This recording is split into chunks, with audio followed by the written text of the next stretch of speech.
457 കിലോയിലുമായിരുന്നു.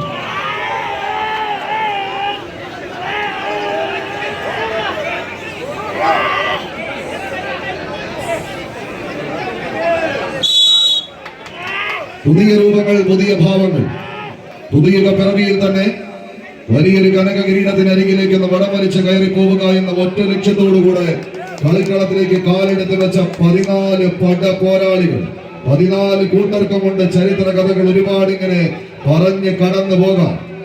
ഇക്കഴിഞ്ഞ 27-ാം തീയതി അങ്ങ് മലപ്പുറത്ത് നിന്ന് വണ്ടിയെടുത്ത് 28-ാം തീയതി ഇടുക്കിയുടെ മണ്ണിലേക്ക് നടന്നു കയറി 50ഓളം ടീം 32 ടീമുകൾ മാറ്റുരച്ച പടക്കളത്തിന്റെ 2ാം സ്ഥാനക്കാരായി തിരികെ മലപ്പുറത്തിന്റെ മണ്ണിലേക്ക് പോയ കൊണ്ടോട്ടിയുടെ മണിമുത്തുകളത് എവർഷൈൻ കൊണ്ടോട്ടി എന്നും തങ്കത്തിളക്കവും താരമൂല്യവുമുള്ള പോരാട്ട വീര്യത്തെ കൈകാലുകളിലേക്ക് ചേർത്ത് പിടിച്ച് കളിയാസ്വാദകരുടെ മനസ്സിൽ നിന്നും ഇടം പിടിച്ച് കമ്പക്കയറുകൊണ്ട് എതിരാളികളുടെ മനസ്സിൽ പോലും കളിയൂഞ്ഞാൽ കെട്ടി കടന്നു പോകാൻ കരുത്തുള്ള കാലിബറുള്ള കളിക്കൂട്ടുകാരായി ഈ പടക്കളത്തിലേക്ക് ടിൻസിന്റെയും അജിത്തിന്റെയും കയ്യും പിടിച്ച് കടന്നെത്തിയെങ്കിൽ ഇന്ന് എണ്ണി പിടിച്ചെടുത്ത് നോക്കിയാൽ 9 ദിവസം ഈ ലൈവിൽ എവിടെയോ കണ്ണും നട്ട് കാത്തിരിക്കുന്നുണ്ട് കൂട്ടരെ.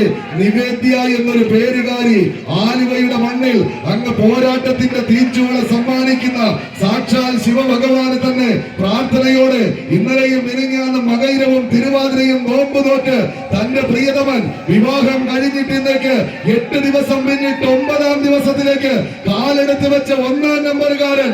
ആദ്യമേ നമ്മൾ പറഞ്ഞുപോയി, കാര്യങ്ങൾ പറയാനും കളി പറയാനും ഒരുപാട് ബാക്കി നിൽക്കുന്നുവെന്ന് ആൾക്കൂട്ടങ്ങൾ ആരവത്തോടെ കടന്നെത്തിയിട്ട് പറയാമെന്ന് വെച്ചു. ആർക്കൊക്കെ ക്ഷണക്കത്ത് അയച്ചു എന്ന് എനിക്കറിയില്ല, നിങ്ങൾക്കൊക്കെ കിട്ടിക്കാണും. ചിലപ്പോൾ അച്ചു എന്ന 1-ാമൻ പുതുമാരനായി തന്നെ കളിക്കളത്തിലേക്ക് ആദ്യ കനകകിരീടം തന്നെ പ്രിയതമയ്ക്ക് കാണിക്കയായി തന്നെ സമ്മാനിക്കാൻ ഉറച്ച് ഈ കളിക്കളത്തിലേക്ക് നടന്നു കയറുന്ന പോരാട്ട ചൂട്. പണ്ടൊരു താരത്തെ കുറിച്ച് സുധീർ ശങ്കർ ചേപ്പാട് ഇങ്ങനെയൊന്ന് പറഞ്ഞു വെച്ച് പോയതാണ്. അന്ന് പ്രതികരണം അത്ര വലുതായിരുന്നില്ല കൂട്ടരെ. എന്നാൽ അച്ചു തിരിച്ചൊന്നും പറയില്ല എന്ന ഒറ്റ ബോധ്യത്താൽ തന്നെ ഞാനും രാജുചേട്ടനും കൂടെ ഇതൊക്കെ പറഞ്ഞൊപ്പിക്കുന്നു. ഒപ്പം ശിവേട്ടനെയും ചേർത്ത് പിടിക്കുന്ന ഒരു പോരാട്ടമില്ല. ഇനി കൈയടിക്കേണ്ടത് നിങ്ങളാണ് കൂട്ടരെ. കൈയടിച്ച് ആവേശത്തിന്റെ തീരങ്ങളിലേക്ക് നടന്നു കയറുവാൻ അച്ചുവും അനുയായികളും ഒരു പുറത്ത് തന്റെ പ്രിയ സഖിക്ക് നൽകുവാനുള്ള ആ മനോഹരമായ കപ്പിനെയും ചുണ്ടിനെയും ചേർത്ത് പിടിച്ച് പടക്കളത്തിന്റെ പാന്തോവിലേക്ക് നഷ്ടപ്പെട്ട ലീഡിനെ അച്ചുവും അനുയായികളും മഹാദേവയുടെ മല്ലന്മാർ പിടിച്ചകറ്റുന്ന മക്കളെ. ഈ കുറുമുള്ളവരിന്റെ ഘട്ടകം അട്ടിമറിയുടെ പെരും പോരാട്ടത്തിലേക്ക് നടന്നെടുക്കുമോ?